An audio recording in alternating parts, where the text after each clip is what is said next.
Have you ever picked up a skateboard and rode it? I did.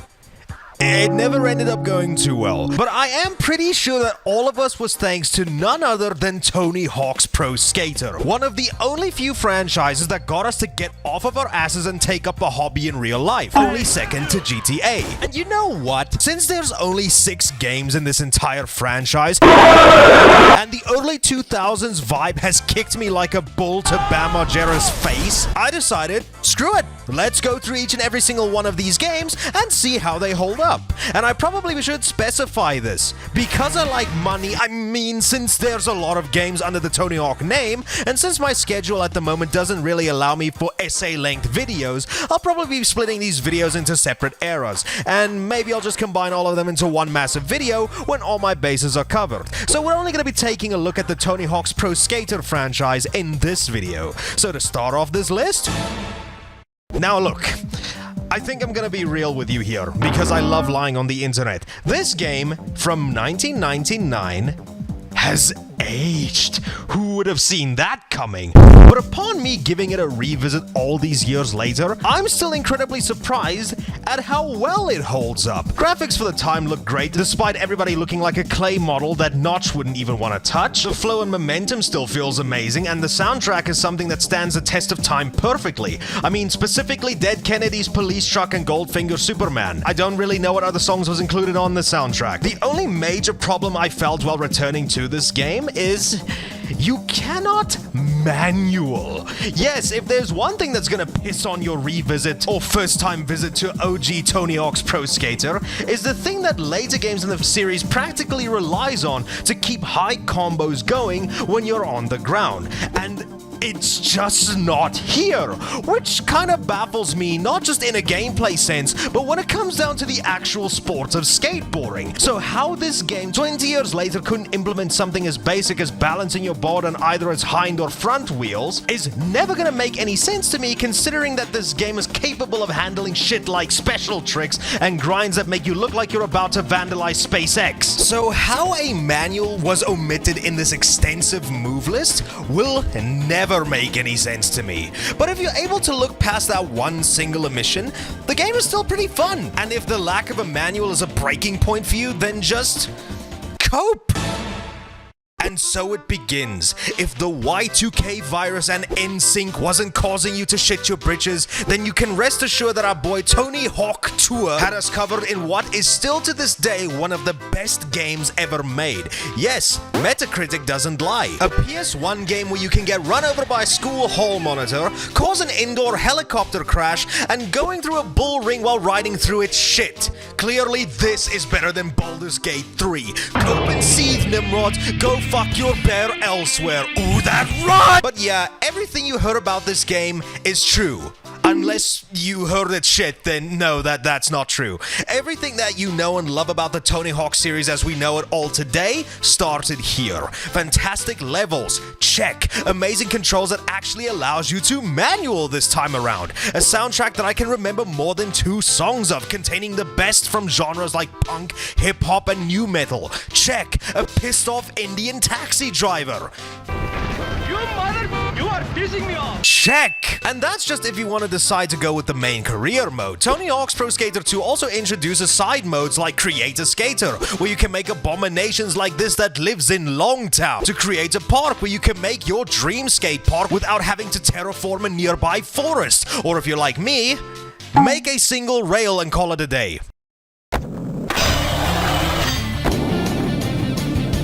Hire me, Neversoft, I'm available on weekend. And it even allows you to play a demo for another pro game that has nothing to do with skateboarding, but this was still around that time when games still came with demos in the actual game. So let this serve as a reminder to remind everybody how good we used to have it. And you can even Spider-Man. But all jokes aside, there is a reason this game became such a critical and commercial giant back in the day. And unironically, this is probably where I would suggest you start if you want to get your Tony Hawk Now, this is where the video is kinda gonna be a fickle bitch to do, because when it comes down to the rest of the games in the series, their gameplay overall is essentially the same with minor tweaks to the formula to make it even better. In Tony Hawk Pro Skater 3's case, this is where we get to say hello to a move that I wish was a real person so that I can marry them. I love it so much. The revert. You launch your ass high into the sky, pull off whatever move you want, and the second your board hits the floor, hit that R2 button and continue your kick-ass combo to your heart's content. I shit you not, reverts is the one component to these games that is required. It just gives you so many more opportunity to link tricks together to keep your combo going. Pretty much outside of just that one additional move, since we've moved on to the PS2, the game looks a hell of a lot better and runs at a consistent smooth 60 frames per second. The soundtrack kicks just as much ass like the previous games, with staples like Ace of Spades by Motorhead and 96 Quite Bitter Beings, performed by the band that is part of a camp that I would suggest you not go to. Also, now with the higher powered system, there's a lot more shit that happens in these stages, like having actual NPCs around the map that also serve as the basis for some missions. And this game's other biggest addition, doing certain things to change the layout of the map. The most obvious example I can think of off the top of my head is the LA stage, where you're actually able to trigger an earthquake. I don't know how you do that by just grinding on 4 specific rails, but who cares, video games. And an entirely new part of the stage can open up, which you need to do in order to complete another one of the stage's missions. You can definitely see how Neversoft innovated on this pretty perfect formula even further with this entry. Tony Hawk's Pro Skater 3 is one of the highest selling and rated games in the series, but now we come to a little bit of a funny stage in the franchise's history. You see, with these games releasing yearly, and them being rather similar in nature, granted with a few changes here and there, it would seem that franchise fatigue was starting to set in rather quickly. So in order to combat this, Neversoft decided for the 4th entry they were going to take this formula one step further. Now, I like to personally call Tony Hawk's Pro Skater 4 the beginning of the end. And why is that? Well, this was the very first entry to introduce a more open-world style of gameplay to the series. It's not really an open world in the same way with games like American Wasteland, Project 8, and Proving Ground are, but this is where the open-ended mission structure started to take its form. And personally, I don't like it. Now, allow me to elaborate why that is, because I can see the pitchforks and torches being lit, and upon seeing a sight like that, it fuels me to continue to piss off even more gatekeepers, so let's continue. I don't like the open world formula of Tony Hawk games. I just feel like, for what this franchise's gameplay is like, it's way more catered to a faster stage-by-stage arcade approach rather than free-roaming exploration. Do I absolutely think that open world skateboarding game as a concept is shit?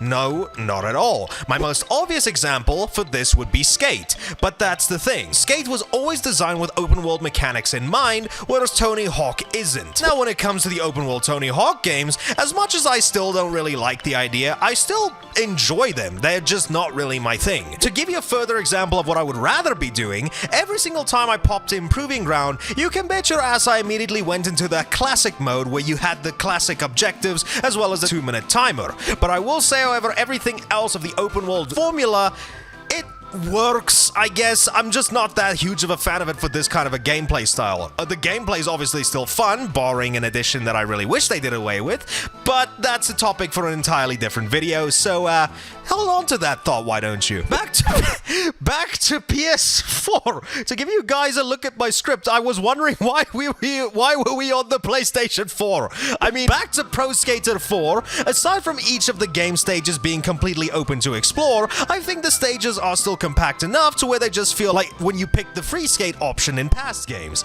Begs the question why they didn't still just stick to that, but let's not get too far ahead of ourselves. You gotta keep in mind, this was the 4th game. I highly doubt people were getting too sick of this formula that quickly, right? Basically, how the game works is when you load into a level, in order to do a mission, you have to run up to an NPC, listen to a little bit of dialogue, which is a first for the series, and complete whatever task they need you to do. So, you know the drill at this point. But Pro Skater 4 brings some new additions to the game's formula. formula. Things like riding a race using a shopping cart, slaloms, which I really don't like, and skateboarding tennis. Yeah, this is a thing. So you can definitely see with the additions of the open world, actual NPCs that are scattered throughout the stages that offer full voice acting and different gameplay styles, you can see that Neversoft was pulling out all the stops for this one. And hell, they didn't just leave out refining the formula for the main skateboarding parts, no way, because they've added what I like to call trick extensions for when you're doing manuals, grinds, or lip tricks. Those extension tricks essentially being like, while you're busy doing each of these modes, you tap the square, triangle, and circle button to add even more moves to your already existing grind, manual, or lip trick. And it adds even more points to your overall score multiplier and can get you even higher combo potential, which is amazing. So as you clearly can see, with every single game that they released, they just kept adding more and more mechanics to help you rack up even higher scores. And when it comes to the gameplay for the Pro Skater series anyway, I personally think that this is where the franchise peaked when it came to its overall gameplay. I think the formula was finally perfected in Underground, but once again, that is a video for another day. But all in all, I really also love Pro Skater 4. Yeah, I personally could have done without the open hub and all that kind of shit, but with them refining the overall gameplay to make it even more fun, I still think that this is one of the highest points in the entire franchise. But then comes the end. Now, as we all know, after Pro Skater 4, Neversoft would shift the Tony Hawk franchise in a new direction with Underground 1 and 2, and would keep developing the games up until 2007, with their final game being Proving Ground. And after that, they ended up getting switched over to Guitar Hero. But believe me, Activision was far from milking this hawk, which sounds kind of disgusting. I'm pretty sure that there is art of that on Rule 34, but you can look that up at your own discretion. Because the next few games that were released in this franchise was Tony Hawk Ride and Shred, two peripheral-based games that utilize this radical version of the Wii Fit balance board. And whilst I'm not too sure if these games were commercial flops, critics and fans sure as hell didn't like them. And the unfortunate souls that were tasked of making these atrocities was a team called Robomoto, and these guys... oh, this was only just the beginning. Now, after Ride and Shred's pretty lukewarm reception, Activision and Robomoto probably thought that now would be a good time to get a time machine and capitalize off of us filthy gamers' nostalgia. So in 2012, exclusively for digital platforms, we were quote-unquote treated to Tony Hawk's Pro Skater HD, a complete remake of the first two games in the franchise. The only problem with this, though? It fucked everything! Gone are all the improvements made to the formula to make it one of the most satisfying games ever made, like revert, manual lip and grind extensions, returning the big drop mechanic that so many people hate, and after playing this mess, I sure as hell can see why. Glitches and broken physics, an engine that runs at 30 FPS, and a completely butchered soundtrack that only manages to bring back some of the most beloved songs in this entire franchise.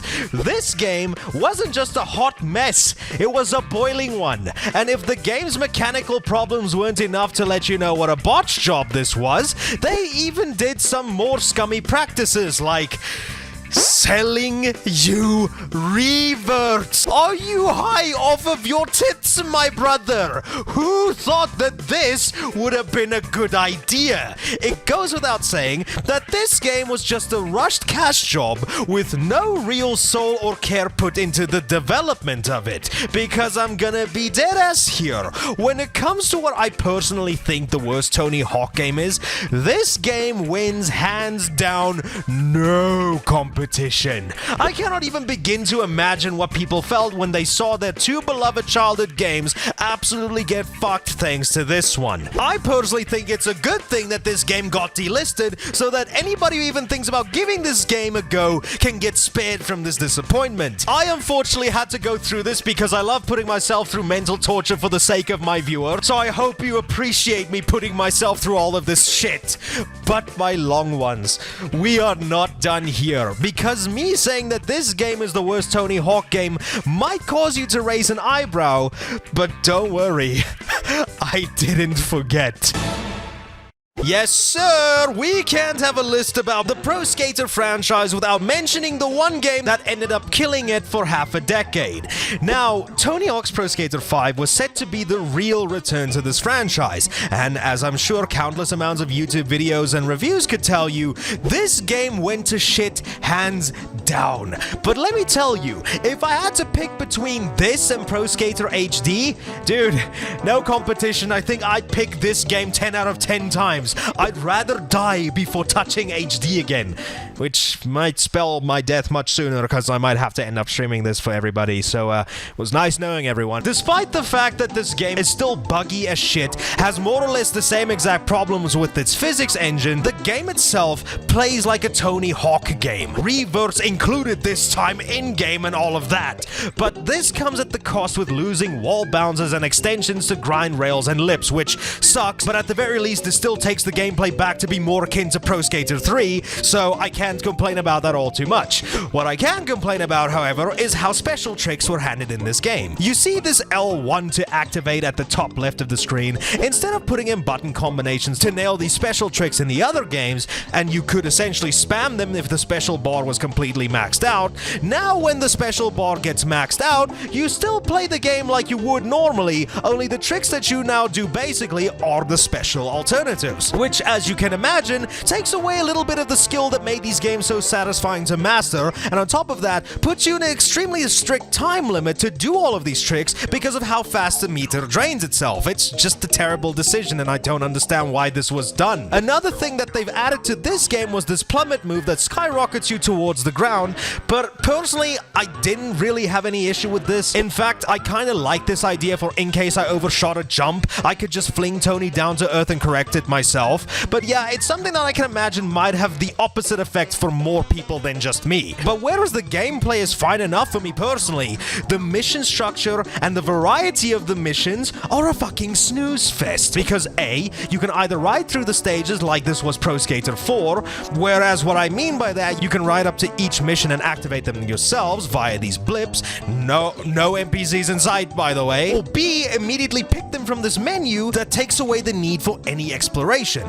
Not like you would want to do that anyway. And these missions are just repetitive slogs. You either have to do your normal trick challenges, you need to do a bunch of tricks before Tony's head explodes, collect and deliver things scattered throughout the map, or the stupid target practice firing mode where you need to constantly ollie in order to shoot these targets. It's just so bad, and I really wasn't having any fun with any of these missions aside from the trick challenges, but that's always gonna be my favorite thing in a Tony Hawk game. And I just got completely bored to the point where I completely checked out because what the hell were the other stages gonna do to make it better? Now, honestly, it doesn't matter which game you play out of the two, Pro Skater HD and Pro Skater 5 are easily not just two of the worst Tony Hawk games, but two of the worst games I've ever played in my entire life. But thankfully, at the end of the day, there ended up being a light at the end of this tunnel, and that light was thankfully Pro Skater 1+2. The one game that brought a smile to my face every single time I booted it up from when it was released in 2020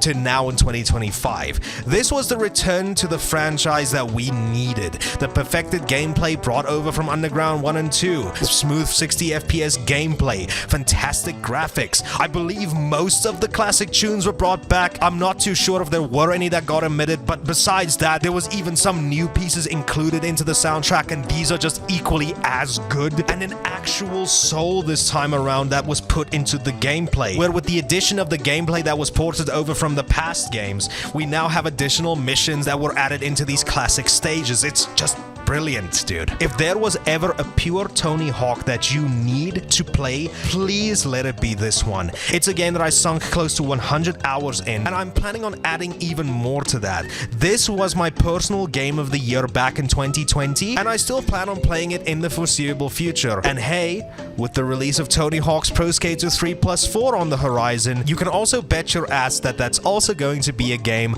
I'm gonna sink a fuck ton of hours into. And since it's coming out on Game Pass, you can bet your ass I'm gonna be playing that motherfucker day one. So thank you guys all so much for watching, and have yourselves an amazing day.